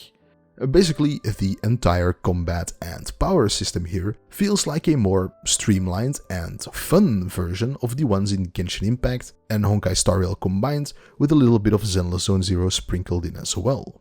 It also feels like the characters here are more unique when it comes to playstyle especially, with the enemies here as well all being quite fun to fight and feeling quite unique to fight as well. There's some actual fun and challenging boss fights here, like this demon guy on a fucking motorcycle. When it comes to the gacha system, it's okay.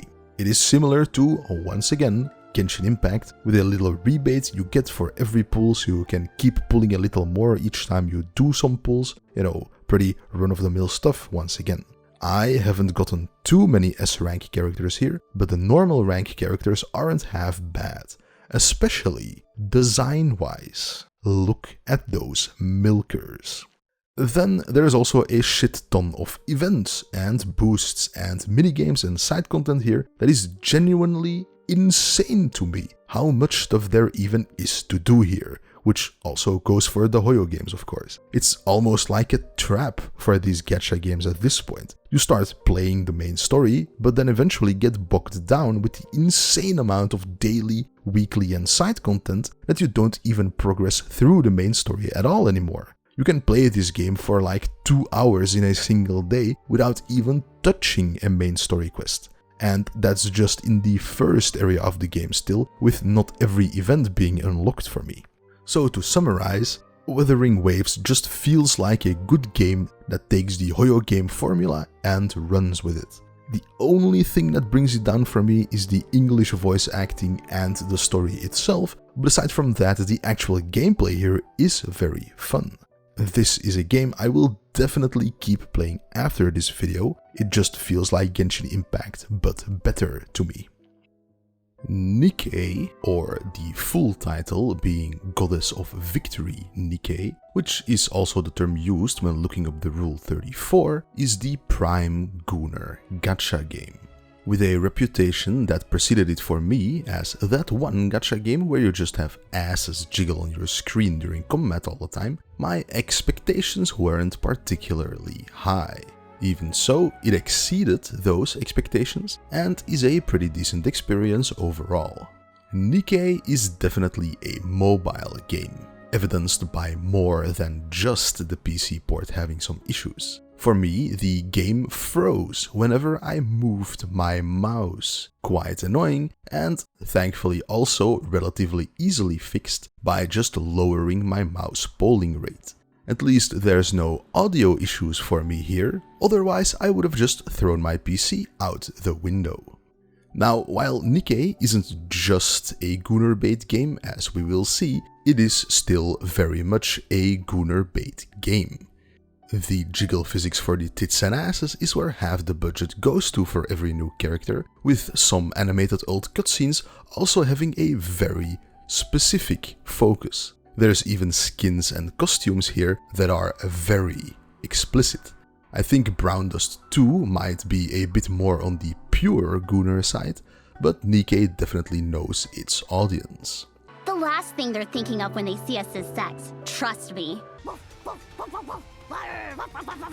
I need to have intimate encounters with all of the NIKKEs here, except the lolly bait ones, of course. Too bad there are no fully animated sex scenes, or it would be an automatic 11 out of 10. The waifu diversity in general is pretty great here. You have NIKKEs with big asses, big tits, both, one or the other, dummy mummies, awkward shy girls, foot fetish bait, but also lolly characters, which is questionable to say the least. Or take Neon, one of the 3 main NIKKEs, being dressed in a sailor outfit, but with her skirt hiked up all the time to show her bathing suit underneath, clearly modeled after Japanese high school stuff.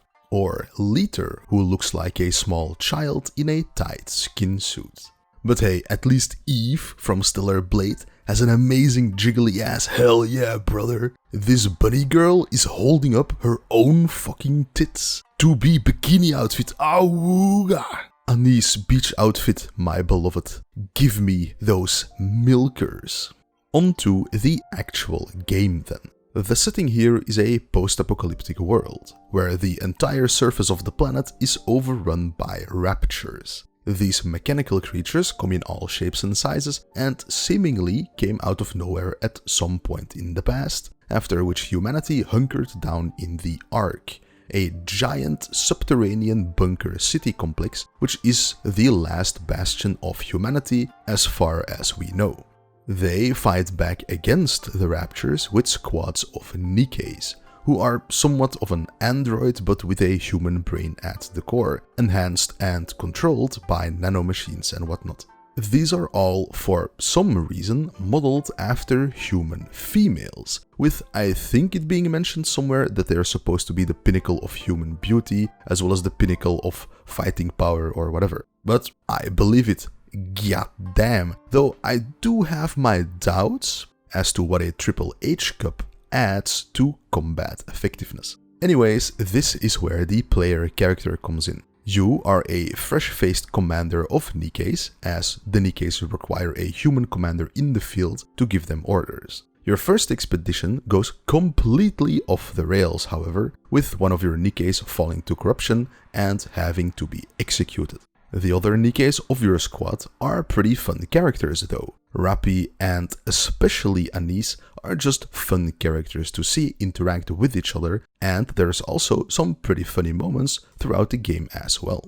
The story then continues with you essentially becoming a pawn in the political machinations within the arc.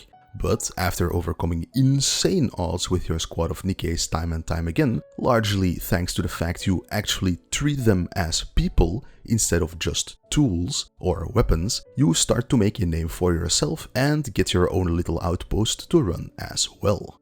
In general, I actually really liked the story. It's a lot more serious than I assumed it would be, touching on some stuff like what is humanity, what is identity and whatnot, reminding me of other media like Nier Automata or Neon Genesis Evangelion, with characters of both of those properties being present here in NIKKE as well through time-limited crossover events. These crossover events, as well as just the regular events, are neat. The stories here are interesting enough most of the time, but they can contain spoilers for the main story, I think, which is a little bit annoying. The Nier crossover especially was pretty cool, with a good and interesting story, with the Stellar Blade crossover also being nice, but I didn't really care about the story there. It takes time going through those stories, of course, and time isn't something you always have if you try to finish up your daily grind. The most recent story I did while writing this script was the Elik Ghost Ship event, where I also skipped the story, but was absolutely stun-locked by this one image right here before skipping a part. God damn. I don't even know if I can show this on YouTube like this. Anyways, gameplay. At the start of the game, you just have the main story, which takes place on an overworld map littered with combat encounters. Just move to those encounters and engage combat with whichever NIKKEs you want and have. Each NIKKE has its unique abilities and a specific role. Some are more support heavy, others deal pure damage. They all each have a specific weapon as well, which determines their effectiveness against certain enemies. Rocket launchers are great for AoE, snipers are great for burst damage, for example. A NIKKE also has an ultimate skill of a specific phase, number 1, 2 or 3, with you requiring to trigger these in order to massively buff your whole squad, a specific NIKKE, or nuke the enemy for a few seconds.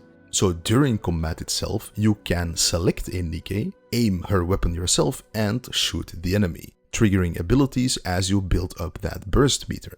You can do this manually for each combat encounter, for each individual NIKKE and for each burst ability, with the rest of the squad during combat following your crosshair, or you can just enable auto combat.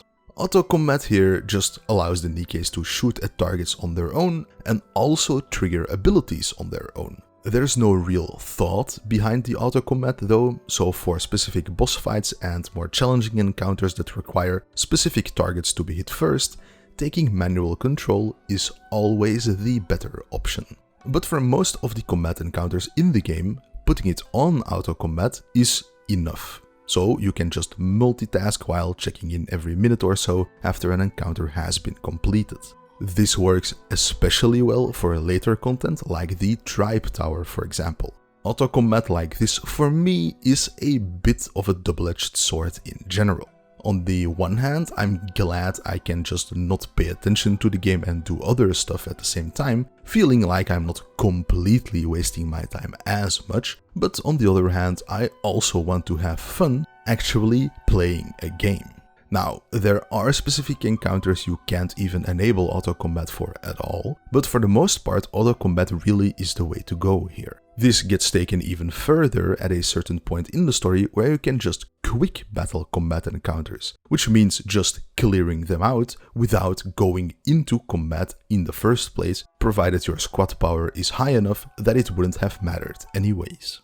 This for me was a massive time saver, and I actually really liked this addition. It also only applies to the filler combat encounters anyways, so the ones where you get story encounters are still manual auto combat encounters and such, so I guess in the end the combat is whatever. It can be fun for specific boss fights, but in general it's just put it on auto combat and let it play out.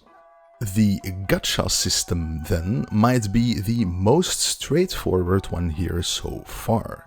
You just pull for NIKKEs. That's it. There's no weapons or gear or special moves to pull or anything, just the NIKKEs. There are, of course, limited banners here, most of which I've seen that are tied to those special limited time events, which then have their own story missions, objectives, and battle pass to fill out, with the final premium reward for that battle pass usually being a revealing costume for the banner character, like the 2B bikini outfit, for example. There's also costume gacha, which is separate and doesn't appear for every event, I think, which essentially teases you with a very high quality skin locked behind a roulette wheel. Every spin gives you a decent price on its own, but every spin costs tickets, which you can only buy more of with real money. It's about $60 to get every single prize here, so $60 to guarantee a costume, and $60 is just a little much just to see Red Hood Rappy in that admittedly very lewd wet t-shirt bikini outfit. I am definitely tempted by my gooner instinct though. In practice, however, those skins are useless. It's not like you're going to be actively beating your meat just watching an auto combat encounter unfold, and if you really want to do that, you can just view these skins in action in the preview menu anyways and get your goon off that way.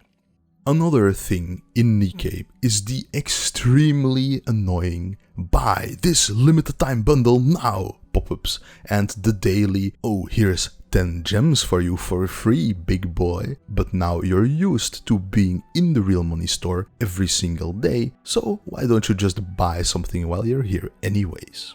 These are called dark patterns and I fucking hate them. The actual pop-ups here only appear at certain level and progress checkpoints, however, but still very annoying. There is one game still on the list that does this 100 times worse than NIKKE, but I do think NIKKE might have been the one game with the most dark patterns among the games I actually liked, at least. The only somewhat annoying thing with the gacha system I have is that the cast of non-SSR characters is quite small. There will very quickly come a point where any pull that isn't an SSR character is just pity currency and nothing else. Even duplicates for these base characters gets filled up very quickly. Ah yes, duplicates.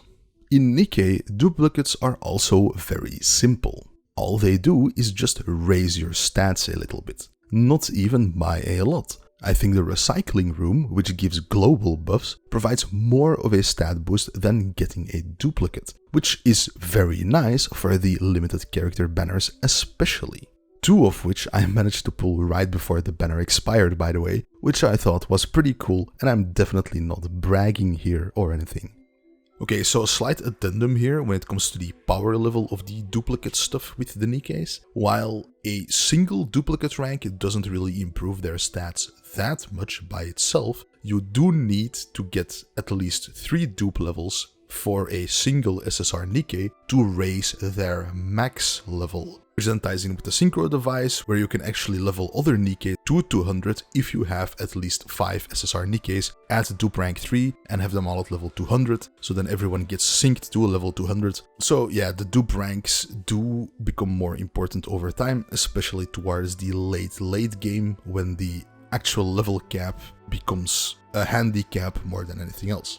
So yeah, for NIKKE that's about it. I don't think the game is anything special per se, but it is definitely enjoyable for what it is, and I do like the story, so I'll continue playing it more than likely just to see where it goes. It doesn't take ages to update or load or anything either, and doesn't really require too too much attention to actually play, so it's a perfect second monitor game if you want to do something else at the same time, unless you're trying to pay attention to the story, I guess. Come for the gooning, stay for the fun. Brown Dust 2 leans in even more into the gooner bait than NIKKE does. You don't see asses jiggle on your screen during combat the entire time or anything, but there are actual ult animations that just portray the character in question having sex. Like, genuinely, that is not a joke. This fox lady here is clearly enjoying herself quite a lot behind this screen door. I suppose there is a reason why Brown Dust 2 has a higher age rating than all of the other gachas here today. But we get a little bit ahead of ourselves. Brown Dust 2 is one of those games I couldn't play officially. I was planning to play through Google Play PC Beta or whatever, but alas, region blocked. So after finicking with BlueStacks and trying to get an APK from some Chinese site that also didn't work, I finally managed to find the solution. In the official Discord server of the game, there is a download link to an installer, and this PC port, or whatever it is, has worked very well. Better than some other PC ports here today. So the game itself then. Brown Dust 2 is essentially just a JRPG with turn-based, grid-based combat. The main story to follow isn't anything new or special. Your character, Lathel, is just an ordinary kid in a random forest village who turns out to have some special blood powers or whatever, which is discovered as a cursed knight waifu comes to this village to hunt down an evil warlock. After defeating this warlock, with Lathel's family dead as a result, the pair set off to cleanse the world of evil. That's about it. So, like I said, nothing new here, just a classic JRPG fantasy story, I think. Visually, I do like the way the game looks. It has quite a nice art style that evokes this hand-drawn feeling, and it's overall just a nice game to look at in general. Audio-wise though, surprise surprise, we have more issues here. I swear I've had more issues than I pulled 5-star characters in some of these games. For me, the specific issue is that the left audio channel was lower than the right audio channel, up until the moment you fight a battle, after which the audio balances out. Quite a strange bug, but not that big of a deal, I suppose. The combat is, like I mentioned, a turn-based grid combat system. You have your grid, the enemy has theirs, and you order your squad to execute a move from the square you put them on. A lot of abilities allow you to move enemies to different squares to line them up for big AoE attacks that come in a lot of different shapes. This actually makes the combat quite fun, as encounters feel relatively unique, with specific encounters really requiring you to target certain enemies first and the like. Then there's also auto combat here, but all it does is just automatically fire abilities in the order your squad is ordered in and from which square you put them on. This is good for weak enemy encounters you would steamroll anyways, but auto combat won't do anything against encounters that require more than just hitting the enemy hard for a few turns. So the combat and story are middle of the road, I would say. Nothing to write home about, but nothing too bad either. So what about those characters and the gacha you pull them in? I feel like the gacha system in Brown Dust 2 might actually be the most unique gacha system here today. You don't pull characters in the gacha, but rather costumes for characters. Justia, for example, the cursed knight waifu, has her original moody costume where she has her hood on, but also one you unlock later during the story where she's happy with the hood off. Both of these costumes have a different ultimate move tied to them, with each costume unlocked for that specific character, providing the ult move tied to the costume globally. So you can use any ult move in any costume, which gives you a lot of options in combat just by pulling those alternate costumes. This is also paired with passive boosts these costumes provide. You have to pick to what costume a character is bonded, which will then provide their full passive tree bonuses you have to unlock with currency and specific materials. However, there are also global passive boosts on the tree here, which then provide their passive bonus to the character in general, without having to be bonded to the costume. Then, these costumes also have duplicates to empower them, of course, going up to +5. These genuinely double or triple the damage of the costume ability at max duplicate level, and this is, I think, by far the game where duplicates are the most powerful. The level of the character doesn't even matter half the time. I have this level 10 Suicide Bomber skeleton guy, and then Goblin Slayer from the anime Goblin Slayer at level 100 with his signature weapon equipped. Guess who has more combat power? The little skeleton guy, of course. He has +5 on his costume. I simply can't imagine you being able to field any of the new limited banner characters you pull if they require full duplicate level to even start approaching the power level of more established characters who have all of their alternate costumes at full duplicate level. In general though, I do really like the character designs and costume designs, by the way. There's also male characters here, unlike in NIKKE, which was a bit surprising to me I suppose, though overall they are less thirst-trappy than the female characters. And also, of course, there are lolly-type characters here, though they aren't as over-sexualized as the buxom MILF characters here I think, but still questionable. Adding characters like this in a game like this just irks me the wrong way a little bit. However, I'm not calling you a pedophile for playing Brown Dust or NIKKE or even Blue Archive, which we will see later. It just feels weird to me as all and turns me away from the game in general.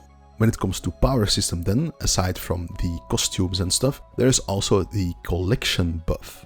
You basically have a giant gathering log, with each costume, weapon, quest item and whatnot counting towards a global collection rate. And certain milestones or sub-collections give you a permanent global combat buff. These buffs aren't huge on their own, like just a 0.5% attack buff, but there are dozens if not hundreds of these, so they do add up eventually. One of the main contributors to these collection buffs is, of course, pulling characters, by the way. There's also, once again, an absolute fuck ton of content here. Even when you ignore the time-limited events and their special related encounters and minigames and whatnot, there are a lot of side stories all neatly packaged in these game cartridges, which is actually quite cute. These side stories take place in some alternate realities and such, so they vary wildly in setting, which is pretty cool I think, and keeps the game fairly fresh.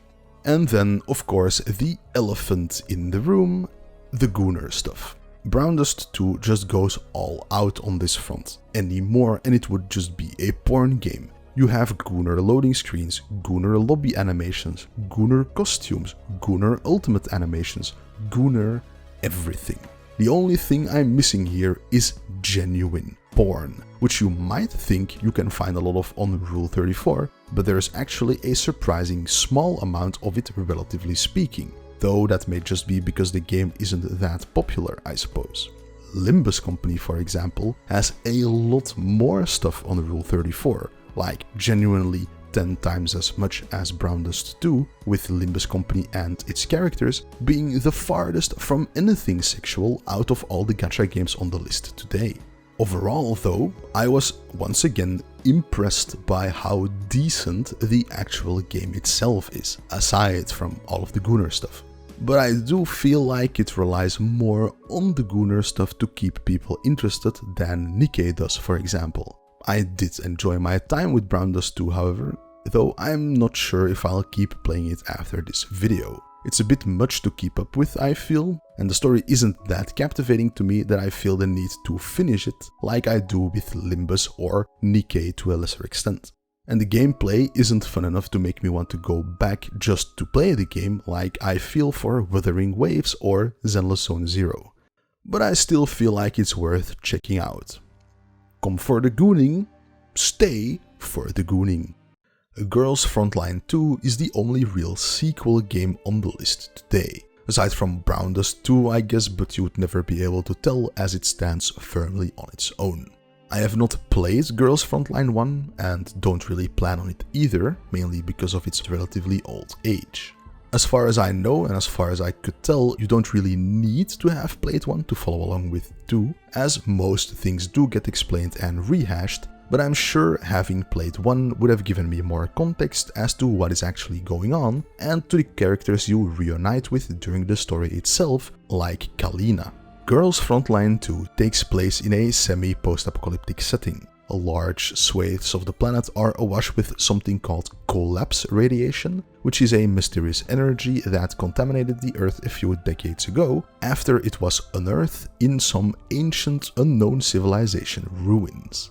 Humans cannot stand this radiation, nor animals for that matter, with the animals living in these irradiated areas being invariably mutated into monsters called elites, of whom you face quite a lot in battle. Humanity seems to mainly rely on robots to do their fighting, with the pinnacle of this technology being the tactical dolls, anime girl androids who specialize in combat. These dolls are the characters you pull in the gacha here, with the Girls Frontline 1 versions of these dolls all being named after the weapon they wield, like Mosin Nagant or Spaz 12, though in Girls Frontline 2 they actually get proper names of their own now, for some reason I suppose. Anyways, the story itself starts with you, the commander, being ambushed inside your mobile fortress and all of your dolls being killed, so as to reset whatever gains were made in the story of the first game, I suppose. These dolls all being androids means they also have backups of their memories on some databanks, so your second in command Groza doesn't turn into a blank slate after this event. You then try to get back on your feet to complete the mission you're on and are quickly embroiled in some more funny business that seems to be quite important as to the future of humanity and such, with a lot of concepts, factions and characters returning from the first game, judging by the reactions of those characters and the like. I think the story here is fairly interesting overall, though a little bit went over my head, especially when you get to Odessa, reminding me of NIKKE in the sense that there are some mysteries here and there, and of course the relationship with the dolls and whatnot. The combat here might look similar to a game like XCOM, but it really isn't. It is turn-based tactical combat, sure, but that's about it. Every attack here is guaranteed to hit, and there's a lot more of a focus on abilities, buffs, debuffs, and of course elemental attacks. Positioning does matter though, and cover matters as well, but you can't really compare it to XCOM at all. Once again, playstyle here is very much determined by the characters you field. Characters are divided into roles like Sentinel or Vanguard, which gives you an idea as to their strengths. Groza, for example, excels in defense and retaliation, Mosin Nagant in long-range suppression, Sabrina in AoE and cover destruction. Each character has a passive and multiple active abilities, and the same goes for enemies as well, with there being a surprisingly diverse amount of enemy types around. Combat encounters in general are also pretty diverse, though most of them just boil down to kill all of the enemies. There are also encounters where you need to evacuate quickly instead, or activate certain objects, or distract or kill a boss in time. Each combat encounter has a main objective, but also a few side objectives to hit, so it's definitely one of the more engaging combat systems in a gacha game I've seen so far, especially when it comes to a turn-based game like this. Since it is turn-based, there is also auto-combat here, but it's a bit of a mixed bag. While yes, the auto-combat seems to have no problem using all the different abilities correctly, it doesn't really care about specific objectives or doesn't seem to prioritize high-risk enemies. It will just activate buff abilities instead of killing the final enemy with 10 health left over. As such, just like with auto-combat in all gachas actually, it's more of a way to quickly clear combat encounters you would have no trouble with anyways. Though even with auto-combat, I think combat encounters in GFL2 were the longest in general when it comes to time. This is by itself no big deal, but if you want to do all of your daily stuff and such, you will be busy for quite a while. All depends on how much time you want to spend on the game itself, I suppose. The overall game feels quite nice to play though. While there are multiple menus and game modes and events and such, like other gachas, I never really felt lost in the menus, and it is quite clear what everything is used for when it comes to consumables and materials and stuff as well. There's even a dormitory here where you can observe or creep on all the dolls you have on your team, with some fairly suggestive poses here and there, and some very feet-heavy ones as well. What is it with these foot fetishists, man? First in NIKKE, then in Brown Dust 2 as well, now here in Girls Frontline? But then there's no furry futa dolls or NIKKEs, huh? What's up with that? I don't get it. The character designs are all pretty nice here, not as wide as a variety as in NIKKE, as Girls Frontline 2 is more down to earth overall, but there's still enough diversity to make each character unique enough. Even the lolly type characters feel less like children and more like just petite women. Insane, I know. Jiggle physics are quite present here as well, and while I haven't really seen an actual Goonerbait character per se, some skins are quite erotic. And Yuhi does something to me, that's for sure. Or Sharkry, whose animations just makes you look up her skirt all the time. I saw a recently announced character who is almost bare-chested, so I suppose I'll have to play the game to obtain her as well for sure. It's a bit more tasteful Goonerbait than NIKKE or Brown Dust 2 at least. I would love more Rule 34 of mailing though. She works hard enough to earn it. So in general, I once again think this is a pretty decent game overall. The production value here is quite good as well, with the only thing being a little bit off being the actual visual novel story sections, as the character models are somewhat uncanny with just the mouth moving and nothing else, aside from the eyes moving once in a while as well. NIKKE does it similarly with the visual novel sections, but there the characters are actually moving around a little bit. It's just a simple swaying loop of course, but it helps to give them more of an illusion of actually moving around and being alive. While in Girls Frontline, they're just completely static. A minor thing to be sure, as all the rest looks and sounds pretty good overall, but I do wonder why they don't just use the 3D models for the story like Musume does for example. There is, just like in most gacha games, a very large amount of side content here as well, even a little too much I would say. You have ways to grind out every resource using the daily energy, farm for specific weapon attachments, go through some world building stuff, events, PvP, the list goes on. There was even an event where a minigame was just like NIKKE, with the dolls playable in this all being equipped with their Gooner skins as well. It was peak. When it comes to the gacha stuff then, it's okay. It's a combined weapon and character gacha system, which makes obtaining a new character more special, and as far as I can tell, even the regular rarity characters are still pretty decent. Genuinely, I enjoyed my time with Girls Frontline 2. The story is pretty cool, the combat is pretty cool, there's a ton of stuff to do here, tons of events to follow, substantial lore to unearth, large-breasted and large-assed waifus to collect and look at while they're sleeping. I'll probably continue playing this one on and off, even if it's just to keep up with some events and to see where the story goes. I would definitely recommend giving this a try. Uma Musume Pretty Derby is a recent release in the West at least. It's been going on for a while in Japan already. This is also one of those games I could not play legally, even though it is on Steam. A few years ago, when Lost Ark released in the West on Steam, I also wasn't able to play that legally.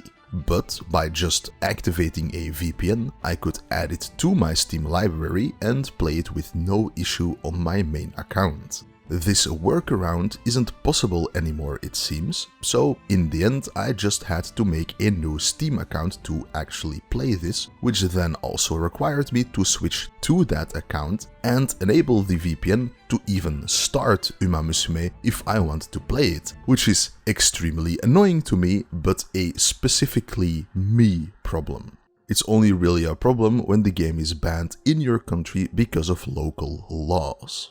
Uma Musume might actually be the most unique game when it comes to actual gameplay here today, as it is essentially a roguelite racehorse manager game. I feel it may be somewhat comparable to a game like Football Manager, for example. It has also achieved instant meme status after its long-awaited global release, deservedly so, I think. The gold chip shenanigans are pretty funny. I actually really liked Uma Musume. It's actually pretty fun to try and coach these cute horse girls you may know from the anime, which I have watched just the first season of so far, but I'm definitely watching the rest eventually. The game is very lighthearted in tone, has some fun encounters between the different characters thanks to the support cards, but also has an actual emotional core of helping your Uma reach her goals and her growing as a character throughout her campaign, which was pretty cool, I think. The thing is, though, since this is a roguelite, there is a lot of overlap and repetition between different campaigns. You can, thankfully, just skip all previously seen events and encounters, which for some reason isn't the default setting, so you have to enable it manually to not skip unseen events when actually skipping, which is a bit strange, but it is what it is, and I would recommend enabling this setting if you plan on skipping some stuff. And honestly, for the game itself, that's basically it. You pick an Uma, which you have pulled before, start her training campaign, go through all the different events and encounters and train her up to try and reach her personal goals, which usually means winning or placing in the top 3 in specific races, with the ultimate goal being winning the URA Finale Finals, at least for this part of the story. After you finish up a campaign, either by winning it all or by failing a goal, you can then use that Uma and her sparks of inspiration and skills she obtained to seed another Uma in a new campaign. Seed might actually be quite literal here, by the way. Gotta stick to the right pedigree, right? This way you can steadily improve your Umas, so that they leave better legacies, which helps future Umas who then leave better legacies. A lot of it is still determined by RNG within the campaign itself, from sparks to events to training results to race performance, with an Uma in the exact same race in the exact same campaign ending 9th, and after a single retry, winning it by a landslide. The goal of the game then is just fulfilling the goals of whichever Umas you want, with the ultimate completionist goal being to do that for literally every single Uma you can pull, and winning every single race in the entire game to fill up your trophy case.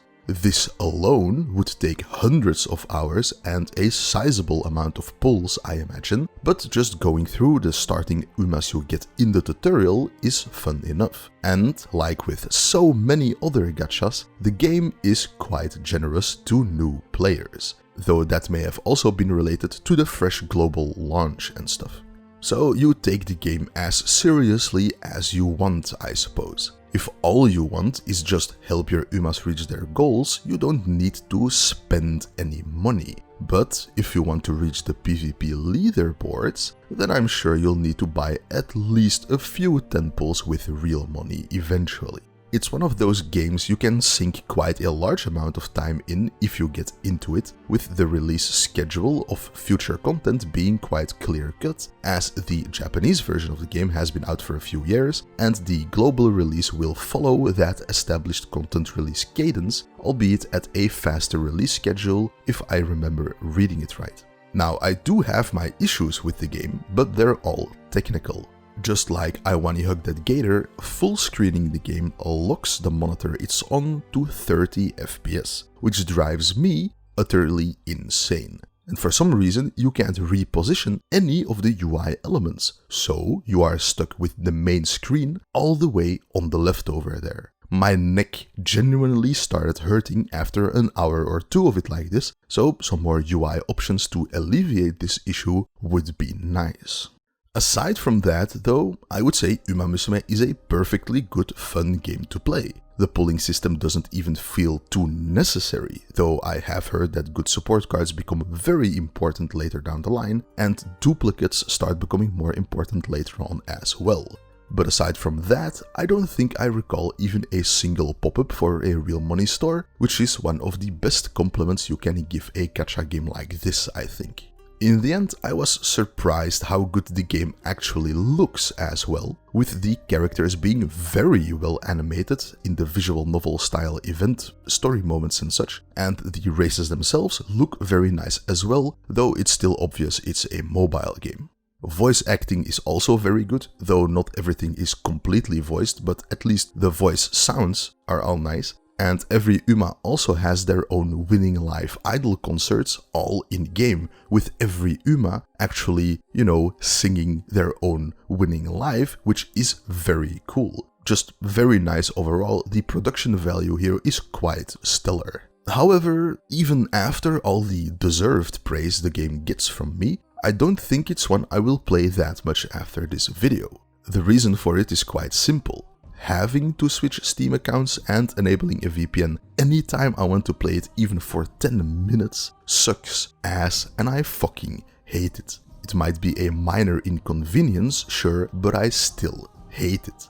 The game not having any real encapsulating main story to follow makes it inherently less interesting to me as well, as games like Limbus Company or NIKKE come off as more interesting just because they do have something like that to latch onto.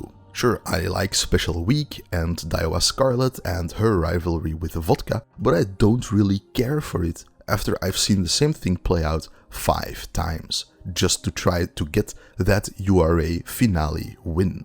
So I'll probably just watch the anime and get my emotional fulfillment of the Umas reaching or not reaching their goals that way, as the anime is extremely well animated and very well put together, especially the later seasons from what I've seen online. So I'll probably just stick with that and waste my allotted gacha gaming hours with some other titles instead. Definitely do check it out though, I was genuinely impressed by the quality overall here. And like I said, the pulling and stuff doesn't really feel too necessary here, so if you're someone who can control themselves and not spend a lot of real money on a gacha game just because you can, I think this is a very enjoyable game. And now we come to the final few gacha games I tried out but only stuck with for an hour or two. I did want to still give them an honorable mention though, so here we are. With Blue Archive, just like with Uma Musume, I had to make a new Steam account with a VPN to actually be able to play this game in the first place, which, like I said in the Uma section, absolutely sucks and I fucking hate it, but at least it worked. Blue Archive has a reputation, a well-deserved one in my opinion. Now, I'm not going to say that gooning to large-boobed anime women who are technically underaged in the lore makes you a pedophile, but man did this game make me feel uncomfortable. But let's talk about the game itself first. Blue Archive takes place in an academy city, populated by schoolgirls. You arrive here as a summon of the now disappeared student council president and are greeted as the only adult in this city filled with schoolgirls, who all also happen to be armed and quite powerful, like they're not human, that's pretty clear. They're not just high school girls, by the way. There's also middle school girls here as well, among which is the shopkeeper, who is genuinely convinced you will try to molest her, by the way. It's peak, I guess? Your AI companion who was sleeping in this tablet is also literally just an elementary school aged small child. So yeah, I don't know, man. Anyways, the game itself is pretty straightforward. You have your team of schoolgirls who go out to kill other schoolgirls and such. to help restore order to the city and fix issues and help the good schoolgirls get back in the saddle and fix up the city and stuff, I suppose. The combat itself is just pure auto combat, with just you being able to manually trigger and target some skills here and there, but that can also be done automatically, so it's a very hands-off combat approach. I do like the chibi combat art style though, it's pretty cute I think. As far as I could tell, the game stays pretty simple and straightforward.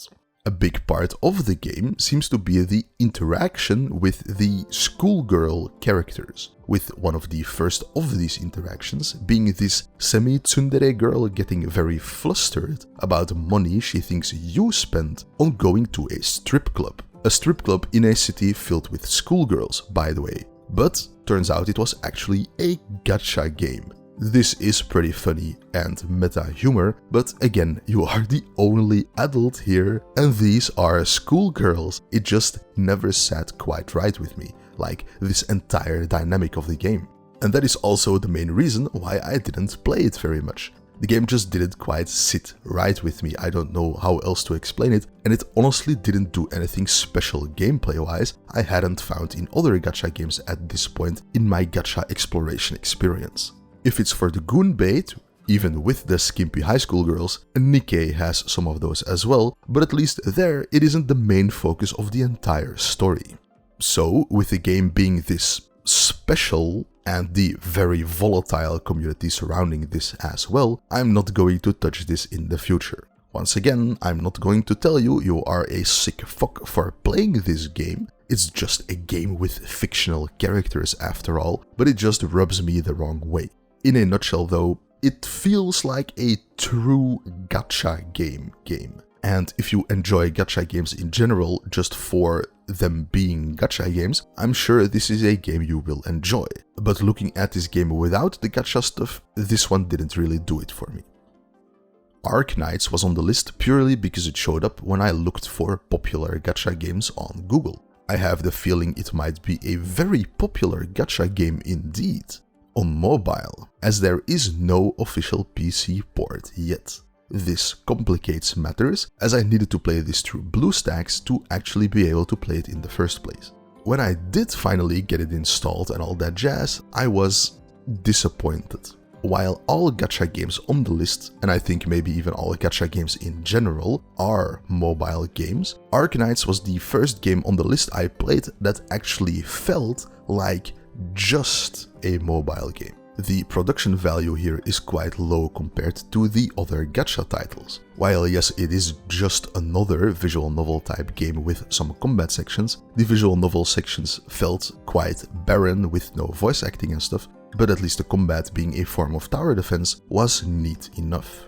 However, Limbus Company, for example, which I think might be the closest relative in terms of overall systems and gameplay and the like, feels smoother to play, better put together, and actually has voice acting and characters that have more than one portrait to make the visual novel parts more interesting to look at. Now, I was saddened by this, as the installation trailer movie that played in the background looked pretty cool, but the game itself was a definite step back from what I was expecting. That is also why I didn't really play it that much. The story didn't really grip me either, though it sets up enough interesting things at the start to be of some interest at least. The gameplay is also interesting enough. It isn't very exciting or anything, but it requires at least some strategy and thinking, which is more than can be said for Honkai Star Rail, for example. The UI and menus also felt like among the worst of all the games in this video. I never was very certain about where to go for what, or how important certain things were, or what to do. Even the pulling system and animations I didn't really like here.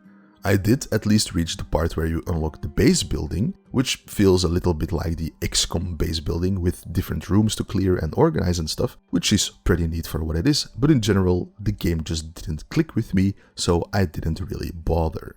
I never really looked forward to playing it after launching it the first time, which I think is the most important part out of any game really, to actually look forward to playing it again. Now, this is not an attack on the game itself, mind you. I'm sure that for what it is, it's a good game, otherwise it wouldn't be as popular. And I can imagine the story and characters becoming interesting and captivating over time as well, but I'm not going to spend time on a maybe for a game I didn't really like playing anyways. So, my apologies to all the Arknighters in chat, but this one just didn't do it for me, and so I personally would not recommend this one, though of course feel free to check it out to see if maybe it does click with you.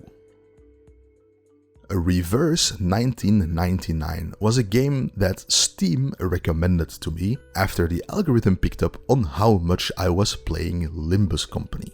The game takes place in quite a unique setting, a world divided into two peoples, those who can use magic and those who cannot, kind of like a Harry Potter type deal I suppose. However, magic Y2K happened and time started jumping backwards every so often, and you play as one of the few people who managed to somewhat circumvent being erased from all existence and are on a mission to figure out how to reverse the reverse 1999. The setting here definitely feels interesting from the outset. People using spells on floppy disks to teleport is just pretty cool as is, and both the art style and sound design complement the game very well as a whole, I think. Presentation-wise, I definitely liked it. However, as is run-of-the-mill at this point, the English voice acting was a bit all over the place, and the dialogue really isn't great either. I have a hard time believing so many gacha games fail to employ decent translators, but here we are, I guess. It honestly gave me a Wuthering Waves vibe with the aesthetic, but also because of the dialogue, so take that as you will. I did like the vibe of a few of the main characters at the start at least, the player character Regulus and Sonetto, but just that on its own isn't enough to pull me in. The combat itself is turn-based, with each character on your team adding an amount of cards to the deck you pull from every turn. Duplicate cards next to each other form into more powerful spells, and some enemies are immune to specific types of damage and such. This makes the combat rely somewhat on RNG, but also on strategy, as both moving cards around in your hand and actually playing them takes action points to spend. Basically, it's a pretty decent combat system, and the animations are quite smooth as well here. Surprisingly, perhaps, the one thing that really turned me off on the game was the characters I got after my first 10 pull. I should have seen it coming when the first character you get is a talking magic apple. Half of the characters here seem to just be living toys and the like, which I really didn't like. Like I mentioned before, the silly Reddit humor, out of place goofy characters aren't my thing, and while these can fit into this world because it's magic, it just doesn't do it for me. I don't like it, so I'm not going to continue playing it. The main reason I dropped this one was just a lack of time as well, to be honest. Well, that and the fact that it falls in so many of the other pits the other gacha games fall into. It didn't feel quite special enough to dedicate more time to for me, but again, feel free to try it out to see if the story sticks with you and such. It feels like the game itself is well put together at least. And finally, all the way at the bottom of the pit, Raid Shadow Legends. Raid's shit-ass Legends was the one game I just checked out for the meme, of course. Everyone has heard its name before, because of YouTuber and streamer ad reads of course, and seeing as it is a Western gacha game, I think the only Western gacha game on the list today, I vowed I would check it out in the context of this video. I regret making that decision. For some reason, just like the actual game gachas here, Raid took ages to launch and install. This eventually turned out to be some infinite loading screen bug, but if I was an actual new player who wasn't playing this game for a YouTube video, I would have simply uninstalled the game right then and there. Then, when the game does finally start, you get a cheesy intro combat tutorial and somewhat of a story setup, I guess, but it doesn't teach you anything. in combat, you can click what abilities your character has to use, right? But you can't see what those abilities do in the combat screen. You have no information whatsoever, nothing. So you just enable auto combat. That's literally it. That's the entire combat system in Raid. You just get punished for even wanting to try it manually, and you would need to learn what each ability does for each of your champions by heart by reading the info in the champion info screen. After this intro, you get another basic tutorial, how to summon new characters, how to empower them with gear and the like, and after your first real combat encounter, you have then finished the tutorial. At this point, you are immediately bombarded with pop-up after pop-up after pop-up of buy this now, new player supply pack, buy this, limited time, special value, special summon here, now, buy. This repeats every time you come back from a single combat mission, by the way. It drove me genuinely insane. So that's the entire game. Go grind combat for materials to empower your guys to do more combat. In a way, Raid just streamlines the essence of the gacha game to a single string, but it still manages to make you drown in menus and pop-ups with a story that isn't worth even paying attention to, and a gacha mechanic that is the most pay-to-win I have ever seen. I think you can't even pull half the characters without paying money for the elite banners, because yes, there's actual elite premium banners here you can't pull for free at all. So after playing this for about an hour, and after getting the 50th pop-up to buy some random pack for 50 euros, I just quit and never looked back. Now, I realize I may have probably jeopardized any future sponsor offers with this, but man, it is hilarious to me how the one gacha game that is the absolute worst when it comes to aggressive monetization like this is the one Western gacha game on the list. Genuine insanity, and I can only assume the only people who actually play Raid for fun are the people addicted to it, spending hundreds of dollars every month to keep up with it, as I can't imagine anyone playing this game just for the gameplay that is here. Whew. And so we have finally come to the end of the list. We have seen a wide diversity of gacha games here today, each of them having their own unique perks, both positive and negative. Some games being better than others, with a small minority being irredeemably shit. So, what now? Will I continue to play these games after I finish this video, or will I just drop them all in the trash where they belong? Well, at the end of each game I basically said as much, but it will also depend entirely on my real life situation and how much time I have or am willing to spend on keeping up with these gacha games.